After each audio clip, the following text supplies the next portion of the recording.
Sometimes it takes a second. You're on Overhaulin, dude. The show Overhaulin. You're being pranked. Wait for it. Wait for it. And bingo. Of all the automotive-themed reality television series that debuted in the early 2000s, only Overhaulin has been cancelled and rebooted thrice in the span of 16 years. There was a time when it was one of the most viewed TV shows on cable television, and its main star Chip Foose became one of the most recognized men in the automobile design and construction industry. The TV networks couldn't help but give it a reboot after it went into hibernation for a few years. It was first aired on the TLC network from 2004 until 2006. Discovery Channel's Velocity then rebooted it in 2008, but cancelled it again after a season. It was back on TV in 2012 and had 4 seasons before it was terminated in 2015. Then the TV show was given another life in 2019, but it officially ended in 2020 after it aired 12 episodes. Only a few men in automotive design have been given the opportunity to show their prowess through reality TV and become legendary icons. Automobile designer Chip Foose was one of them. Some of his iconic car designs were featured in box office hit movies such as Pixar's Cars, Blade Runner, and Gone in 60 Seconds. His interest in cars developed because of his father's business, Project Design. His parents had 4 children, but being the only son, when he was still a toddler, he would constantly tag along with his father, Sam Foose, during the weekends. At the young age of 7, he was already moving around his father's shop, trying to learn things, doing paint jobs, and running errands.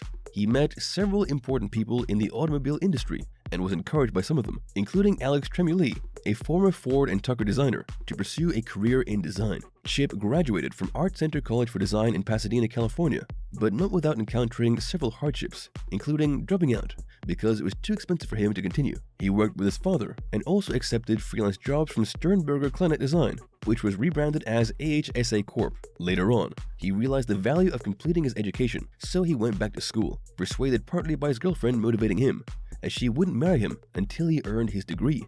After graduating from college, he planned a different career path and bought out his remaining contract with AHSA Corp. Chip started working for Boyd Coddington, a known hot rod designer and owner of the Boyd Coddington Hot Rod Shop. After 2 years, he went for an interview with 2 automobile giants, Ford and VW. He preferred working for Ford and was about to pack his bags to leave for Dearborn when Boyd made him an offer he couldn't refuse, so he stayed with the company and found himself designing and building hot rods. It wasn't really the career that he'd planned for himself, but since he was still young, he felt that he had more time to explore the opportunities open to him. Boyd expanded his business, but some of it didn't work out, so he filed for bankruptcy. At that time, Chip was spending his own money on the parts he needed to complete a project, so he realized that it was about time he left the company and established his own brand. Foose Design was created in Santa Barbara, California in 1984, but Chip also worked for various people at the same time to gain experience learning from experts, as well as earning some income. He built an impeccable reputation for designing and building great hot rods in the automotive industry, but when he finally pursued his ultimate dream of having his own company, it still wasn't without controversy. He had a falling out with his former employer because some of the people working for Boyd also resigned and then joined Chip at his new company. Boyd didn't take it well and held a grudge. Chip said that the only reason their personal and business relationship ended was that Boyd didn't want anything to do with him. In 1997, at the age of 31, he was the youngest member to be included into the Hot Rod Hall of Fame at the 50th anniversary of Peterson's Publishing.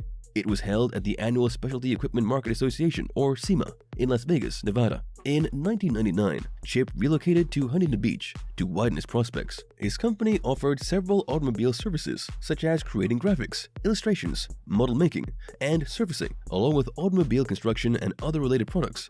In total, the reality TV show Overhaulin aired close to 140 episodes, including specials spread throughout its 10 seasons on TLC, Velocity, and Discovery Channel networks. But how did it start? With his new company, Chip created the 0032 Roadster, inspired by the popular hot rod that he designed for Boyd Coddington, called it Boydster 1 and 2, and in 2000, won the top prize for America's Most Beautiful Car Award. People were starting to recognize his name, and 3 years after that, he was featured in an automotive documentary aired on the TLC network. The main focus of the show was one of his unique creations, the modified 2002 Ford Thunderbird. The next thing the gearheads knew was that a reality TV series debuted on the 13th of April 2004, Overhaulin. The Overhaulin series had a number of hosts who helped Chip present each episode of the show over the years, including Chris Jacobs, who was with the show from the first season, and would always return each time the show was rebooted. Other co-hosts were Courtney Hanson in 2004 and Adrian Yannick from 2005 to 2008. Along with the reboots, Jesse Combs in 2012 and 13, and Ariane Celeste from 2013 to 2015. Chip was also supported by other people whom he fondly called his A-Team, such as Andrea Samogi, Ian Van Scoyoc, Mark Oja, and Richard Whitehouse, along with Scratch and Andy Stapp, who were both with him from the start of the show. The premise of the show was a stroke of genius, as viewers were easily hooked from the get-go. The TV producers, Bud W. Brutzman and Susan B. Flanagan from the production company called BCI Communications, would review thousands of submissions from which they chose someone's car to be overhauled by Chip and his A-Team. They staged scenarios in which the insiders would prank the selected car owner, whom they called the Mark, to ensure that the car would be secretly worked on for a week without interruption. There were times when they told the car owner that it was stolen, lost, or impounded by the police, but culminating when all of them would reveal a newly restored or customized car to the owner after a week. Work on the car, including parts and labor, were given freely, except for the taxes associated with having a newly restored car. The setup with Overhaulin, in which the producers have to choose winners out of the submitted applications, was likened to the mechanics of popular game shows such as The Price is Right or Jeopardy! Unless otherwise indicated, all local and state taxes associated with the prizes would automatically be paid by the selected contestants. From the beginning, the producers would inform the insiders that after the restoration was completed on the car, the owners would be responsible for the increased value of the car under the rules of Internal Revenue Services, IRS. To ensure that the TV show wasn't financially suffocated with the restoration costs of each car, sponsors and advertisers paid for all parts. If one was to look at it from another perspective, at the end of the day, it's the viewers who paid for all the restoration done to each car, as shows with high viewership ratings could command a higher rate for brand advertising or promotions. In the history of reality TV shows, fans were constantly shocked that Overhaulin was cancelled but then rebooted several times. This was truly unheard of, since most TV executives would rather produce a spin-off series instead of rebooting the same show all over again. However, for some reason, producers couldn't totally give up on the original premise and structure of Overhaulin, quite possibly because Chip Foose, along with his team, changed the landscape of how automotive-themed shows were presented on TV, evidenced by many other shows that were later produced, inspired by their success and ingenuity. People were left wondering why the TV show would just stop airing and then come back after 2 years, only to air one season, to be repeated again and again, but with longer intervals, until it officially ended on the 21st of July 2020. Following are some possible reasons why this kept happening. After Chip Foose and his team restored the car into its pristine condition, and in some cases added upgrades, the value of the finished product usually increased dramatically. Initially, the car owners were most grateful, as they couldn't afford to have their vehicle renovated and customized. However, when taxes are calculated, the owners would often pay thousands of dollars, since the newly restored car in Overhaulin could be valued at the very least around $50,000. While the family or friends of the owners were informed about it beforehand, it had become a burden to some of them. In the end, instead of enjoying their newly restored cars, they ended up selling them to pay the taxes, although then also profit from the sales. There were allegations that some parts used in restoring the cars were of low quality, as they came in exchange for advertising deals. Chip had a great reputation for designing as well as building cars, so this allegation should be taken with a grain of salt. Nobody had officially come forward to complain about it, but some rumors went around the online community forums and social media. There were also stories about returning cars to the shop to be fixed again. Other fans believed that the rumors only started when viewers found out about the exchange deals with suppliers. Some people said that it wasn't the parts that were a problem, but due to the 8-day deadline that they had in the show, some of the cars weren't finely tuned. Whether these stories were accurate or not, the bottom line was that not all car owners were totally happy with their restored cars. While the premise of the show was quite original for an automobile-related reality TV show, as they pranked the car owners just to get the car from them, the whole stage scenario can wear out.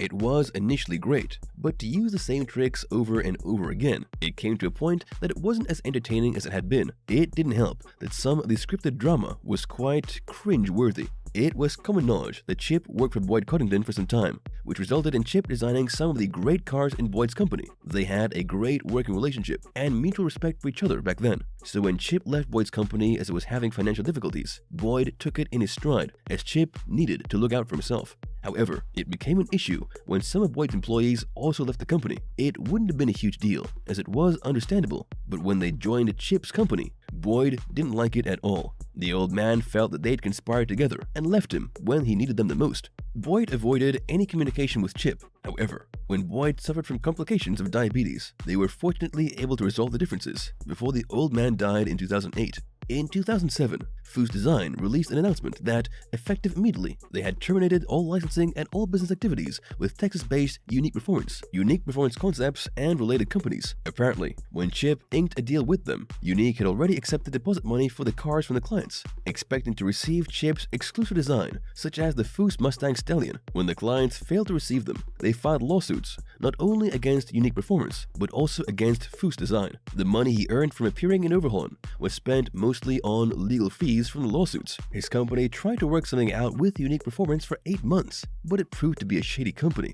The Mustang Ranch owned by Unique was raided by law enforcement, as there were tips that most of the Mustangs there had fake VIN plates, and some even had the numbers scraped off. They found 61 vintage cars in different stages of construction and restoration. It was also reported that around $7 million had been collected as deposits from the customers. The common and most popular reason why a TV show is cancelled is because of low ratings. It didn't matter that the show had given the network a record-breaking viewership rating in the past. The moment it lost its audience and the numbers dipped to an uncomfortable percentage, expect it to be cancelled. Most TV networks wouldn't release any official explanation as to why a certain TV series would not be back for another season, and Overhaulin was no exception. Television was run not just by creative people, but also by shrewd businessmen. Low viewership would mean low revenues, and the best solution was to simply eliminate the production costs. TV executives didn't have a choice but to remove the TV show from its regular programming. When Discovery Channel rebooted Overhaulin again in 2019, it was promoted as the show's final season before it would close its doors. Some TV insiders said that it was a great strategy to market another season after 4 years. Chip and his team wouldn't feel as if it was a failure on their part if they couldn't get a decent viewership percentage, since it was marketed as a goodbye season. However, if they suddenly hit the jackpot, they could easily just add another season. While there was no announcement of another season, whether it was due to the filming restrictions brought about by the COVID-19 pandemic, or if it was truly the final season of the TV show, their loyal fans were happy that they were given the perfect closure and that Chip Foose was able to properly say his farewell to his audience. Thank you for spending some time with us. Make sure to like and subscribe so you never miss another video. We also handpick these videos which we recommend you watch next. You can talk to us on all social medias or ask a question in the comments below. Thank you for being with us, and we'll see you back tomorrow.